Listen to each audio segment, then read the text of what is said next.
स्थानिक आमदार माधुरी मिसाळ आपल्या सोबत जोडल्या गेलेल्या आहेत। माधुरीताई, पुण्यामधली ही अवस्था, सध्याची परिस्थिती आपण दाखवतोय, काय नेमकं प्रशासन आता करणार आहे या सगळ्या इथले जे अडकून पडलेले स्थानिक आहेत, जे नागरिक आहेत त्यांना बाहेर काढण्यासाठी?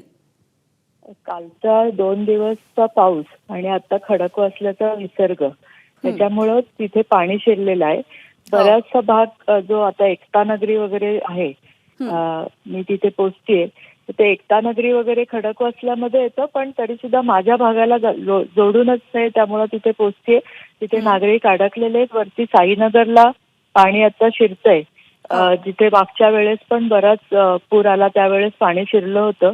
तर आता आपण महानगरपालिकेच्या आपत्ती व्यवस्थापन विभागाला पण हे करतोय आणि होडीमधनं, जसं मागच्या वेळेस पण आपल्याला होडीमधनंच बाहेर काढायला लागले माणसं, आणि आमचे नगरसेवक पण तिथे ऑलरेडी सकाळपासून आहेत पाण्यामध्ये, सगळे तिथे लोकांसाठी मदतीला उभे आहेत। पण ही परिस्थिती आहे, उद्भवलेली आहे, त्याला आता तोंड देतोय।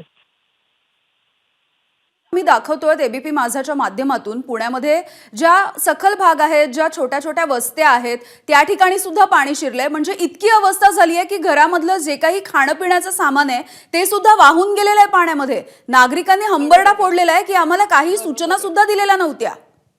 सकाळी पहाटे 6 वाजता सूचना आली ऍक्च्युअली, त्याच्यानंतर आपण लगेच सर्क्युलेट पण केली, पण तोपर्यंत पहिलं पाणी एकता नगरीमध्ये शिरलंय। आणि त्याच्यानंतर आता पुढे साईनगर आणि नदीपाठच्या ज्या पण सोसायटी आहेत छोट्या छोट्या, त्याच्यामध्ये पाणी शिरायला सुरुवात झालेली आहे।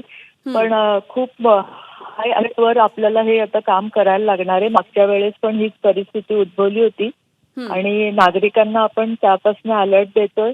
आपले नगरसेवक पण पोहोचतात, आपण सगळ्या सोशल मीडियावर पण त्यांना अलर्ट आता पाठवलेला आहे आणि बघू आता काय काय पद्धतीने आपल्याला ह्या परिस्थितीला सामोरं जायला लागणार आहे। नागरिकांना पहिलं सुखरूप बाहेर काढणं हे आपलं पहिलं काम आहे।